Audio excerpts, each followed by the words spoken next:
click that as well. So the thing with CFTs, our 50-minute session, one of the key things is we start to record our progress, and we start literally opening up our diary, scheduling in CFTs, and then pulling the appropriate amount of tickets across. At the end of the week, there's one of a couple of things that can possibly happen. The first thing that can happen is a good one, right? Good news. You've been able to move all the tickets from your to-do column. So we've got our hopper here. We've got our hopper, got our to-do, got our doing. This is the best scrum board I've ever drawn in my entire life. And then we've got, most importantly, our done column. Okay, so in an ideal circumstance, we've got the situation where we've been able to move all of our tickets into done. All right, so everything's clear in our to-do section, and so we got it right. So we did as many tickets as we did, and that's a really big positive accomplishment, which is great, right? So we can move them all across, which is cool. So that's our ideal situation, right? So we've got our nice, clear, obviously we've still got lots of stuff in the hopper. Draw that in for accuracy. Right, because we've got our ideas. But that's the perfect week is that. But the reality is, perfect weeks are pretty rare. I had a perfect week last week where I got, not only did I get the 8 tickets that I thought I'd get done, but I also got a couple of extras done, because once I cleared out my to-do column, was able to do that early.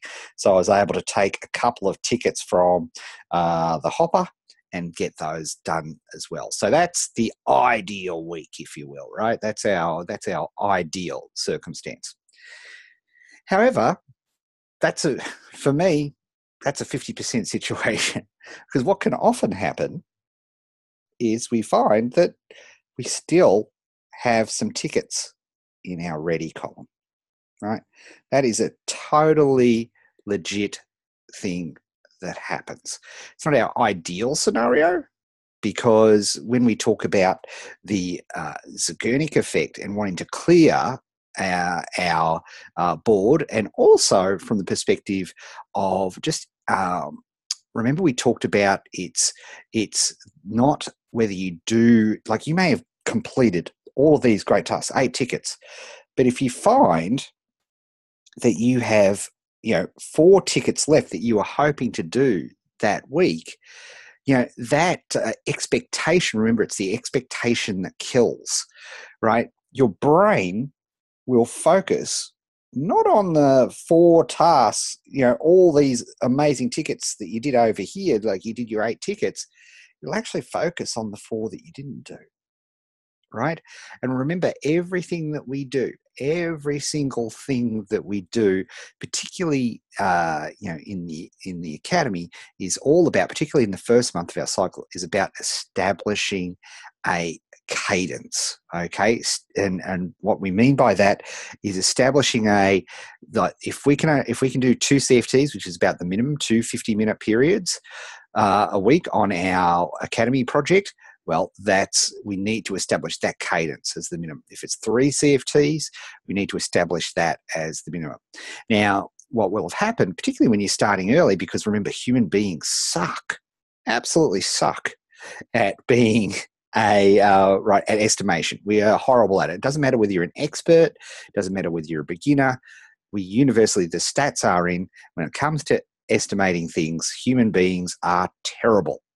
All right, so the first point that I want you to understand, particularly when you're starting to do this, is it's totally fine. It's not a problem. It's very usual to find yourself with tickets left in your to-do column that you anticipated to do. And so what I want to do is then give you the remedy for that. And the remedy is pretty shocking, right? But first of all, what I'd love you to do is in the chat session here, I would love you to put in the number of CFTs you scheduled for last week, and then a slash. So for me, I scheduled, like, I'll write it down here. So I scheduled 8 CFTs for last week, and I was able to do 8 CFTs. All right, that was my schedule. So 8/8. So some of you may have scheduled 4, and for whatever reason you could only get 2. So the first number is how many you scheduled, and the second number is how many you actually did. And there may be some people that thought they'd do 4, and they ended up doing 6, which is great too. Right, whichever it is, there is no wrong answers here, but I want all of you to put in your particular number. So let's go to the chat and have a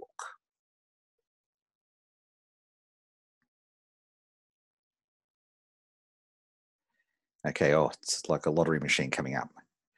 Okay, so there is 6, and scheduled 6 did 5, scheduled 4 did 2, scheduled 2 completed 3, scheduled 3 completed 2, scheduled 2 did 2, scheduled 5 did 4, scheduled 5 did 6, scheduled 3 did 2, scheduled 8 did 10, scheduled 6 did 6, scheduled 3 did 1, scheduled 8 did 3, scheduled 6 did 4, scheduled 6 did 7, scheduled 4 did 3, scheduled 9 did 6, scheduled 5 did 3, scheduled 5 did 6, scheduled 8 did 1, scheduled 6 did 6, scheduled 3 did 3, scheduled 3 did 5. Okay, so roughly speaking, and it's not surprising there, you saw most people were probably on the slight overestimation side, right? So they'd hoped to do X, and they did less than X. Okay, so they ended up doing less than X. That's totally fine, right? That is what I'm here for. This is what we're here to fix, because entrepreneurs are like that. We tend to be, as a general rule, we tend to overestimate what we can do. And remember, the core of this is to establish a cadence. So here's the deal. Okay, for this week, here's the solution, and this is, as I say, this is so counterintuitive that it'll take a little bit for you to get your head around. And here's the counterintuition. Okay, if you were a person that, and I don't care what the number was, right? If you are a person that estimated CFTs, so you pulled more tickets than you got done. You estimated more CFTs than you actually did. For this week, you are only allowed to schedule half the number of CFTs, right? So if you, to a minimum of 2, because if you can't do 2 50 minutes on the project, your passion project, the project that you want to do, your academy project for people in the academy, if you can't do at least 250 minutes, you're not serious, right? You're not serious. Now, does that mean that there are weeks where you don't do CFTs? Of course there are. Absolutely. There are really positive reasons for that. You're on holidays. You are doing something really cool, and you're traveling, or you're doing any number of things, right? There's absolutely a reason to not do CFTs every now and then, right? But if you can't do at least 2 50-minute sessions, then you are doomed for failure for a number of reasons. One is that you need to do at least 2 50-minute sessions. 2, your ambition, remember, it's the expectations that kill you. Your ambition is way bigger. That your brain is cashing checks that your body is not able to pay in. It's crazy, right? It doesn't make any sense. So, but what we want to do is, and this is the other thing that entrepreneurs find really hard. Ready? Write all this down. Okay? Do less, achieve more. Do less, achieve more. Because here's the thing, right? The natural reaction to missing the number of CFTs that you have doing, the number of 50-minute sessions that you're doing, the natural reaction to this is to go, oh, okay, I need to catch up, right? I get emails all the time. Oh, sorry, Ed, I wasn't able to come to the Engage session. I'll catch up next week. No, you won't. Time's gone. There's no catching up on time, right? And nor should you. And that's, again, just another entrepreneurial fallacy. There is no such thing as catch up. You've either done the time or not done the time. It's that simple, right? And as your coach, I am not blaming you for missing CFTs. I am not causing you to miss CFTs, but I want you to get real about them and understand if they're gone, right? You can't catch them up. But what people mentally think is, oh, I only did 2 CFTs this week. Oh, I've got to do, I'll do 6. I scheduled 4 and I only did 2. And, okay, I'll schedule 6 this week, right, to catch up. And then what happens? Again, human beings suck at overestimation and you miss your CFTs yet again. And your brain takes that psychological hit. Remember, it's the expectation that gets you. And your brain, being your brain, just wants you to be happy. And if you keep getting that, missing that expectation, 2 things happen. The first thing you experience is overwhelm. And then the natural body reaction to overwhelm is to stop, is to freeze. When you get overwhelmed enough, it's genetics, right? It's the animal response. It's like a mouse being chased by a cat. It runs and runs and runs. When it figures out when it gets overwhelmed, what does it do? It stops, freezes, pretends it's dead, right? That is a reaction that we have as human beings. Whenever you get overwhelmed, you eventually get the point of shutdown or burnout or any of those sorts of things, all right? So I'm here to tell you that this week you schedule in half the number to a minimum of 2, right? If half your CFTs means 2, then you need to do 2, okay? So whatever your CFTs are that you thought you did last week, so if you scheduled 4, you're only allowed to schedule yourself 2 this week. You're only allowed to pull 2 tickets in your to-do column this week. So make sure they're good ones, because we're going to do less to achieve more. Because here's what's going to happen, right?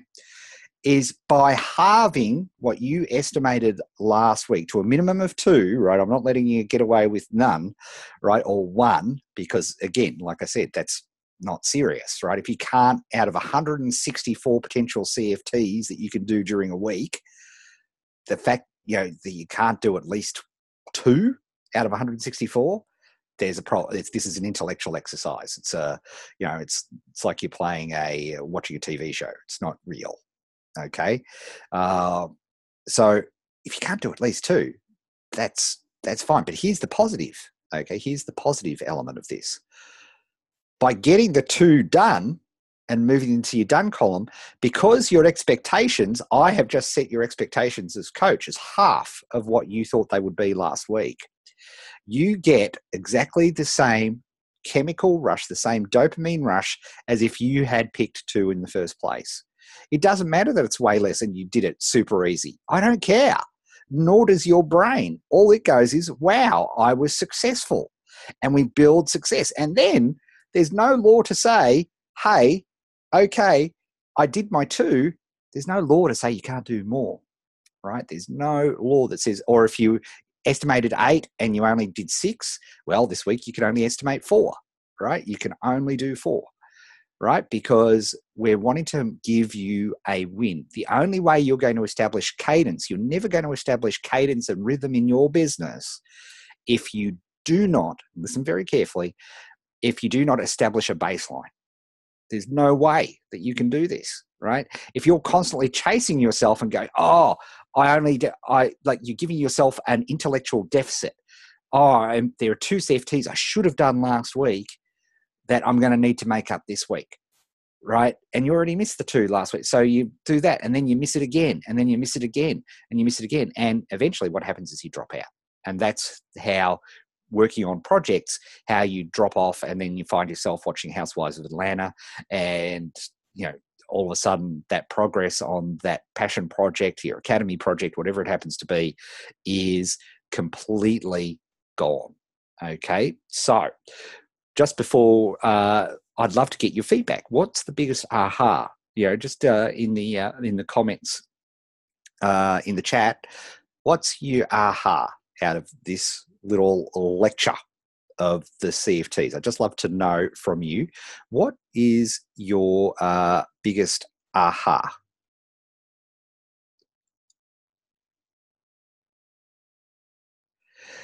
This is why you are a damn good coach. Training brain and schedule to see success equals bigger wins. Yeah, because if we don't train you how to work correctly, and to realize that you can't bank time sessions, right? You can't. They're gone, right? Yet every entrepreneur I know, including myself, right, have thought, okay, I'm behind. I'm behind. No, you're not.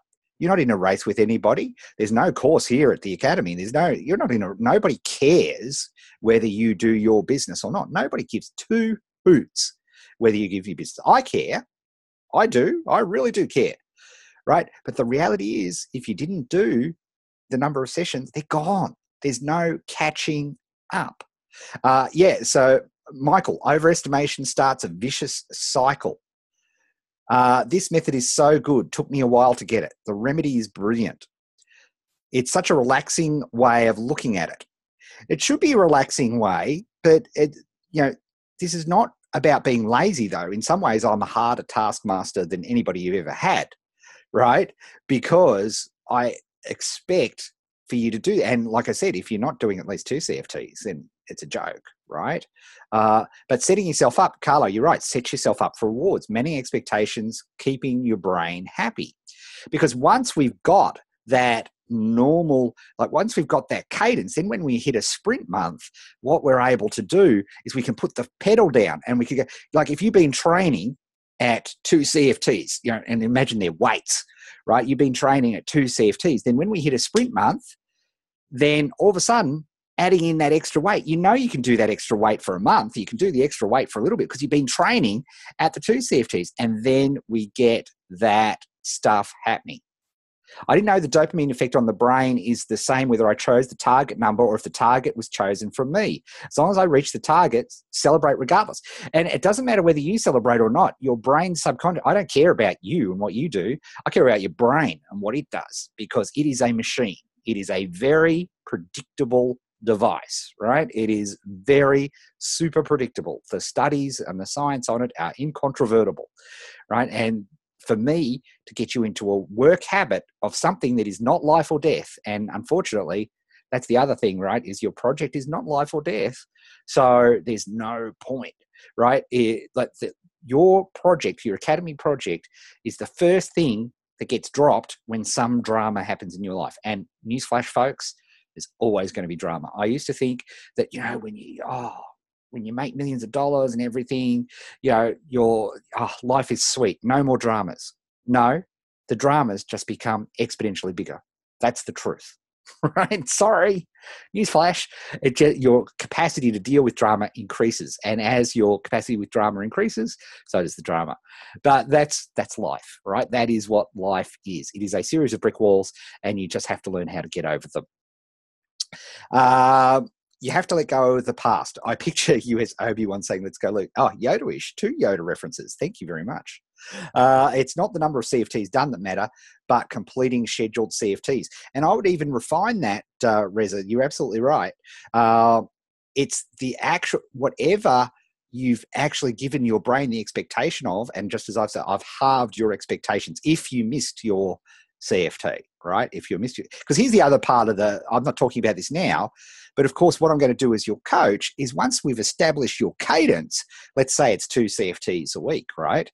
Then my job as a coach, just like any good personal trainer will do when you're lifting weights, if you continue to just lift the same amount of weight all the time, are you going to get any health benefit of lifting that same weight? No, of course you're not. You have to increase the weights to get a health benefit.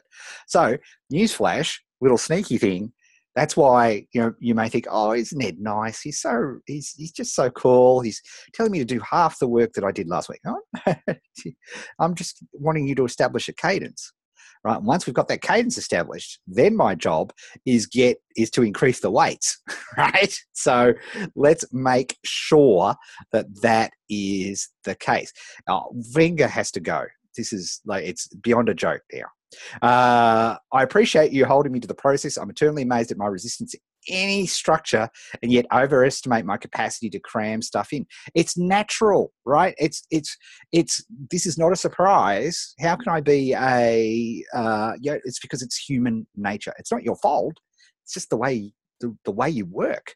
And the trouble is we're not trained on how we work. That's the bottom line. And that's my mission, right? Is to figure out how we're actually working and make this all work. It's about setting cadence and getting the achievement and then increase. Cruel to be kind. Ed, tell me if this thinking is correct. Some to-dos take more CFTs than others.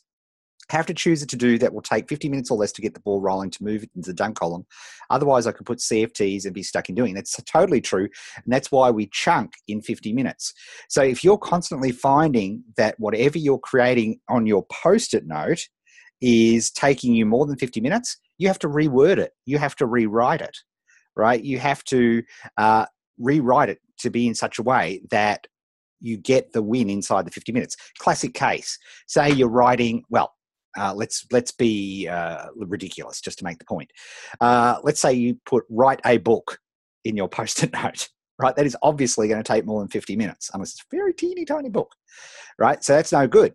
So what would be a legitimate thing is create first mind map of the book in 50 minutes. And then when you're writing, then you may just have writing for 50 minutes, right? So if you wrote consistently for the 50 minutes, then you have achieved the ticket, even though it may take you 100 CFTs to complete writing the book. Then at least you're showing progress, because at the end of the week, we have to show progress in the done column, because otherwise, again, your brain goes, oh, I didn't really achieve anything this week. And the only things I can remember are bad. All right, lecture over. I really wanted to emphasize that point for all of you gang this week.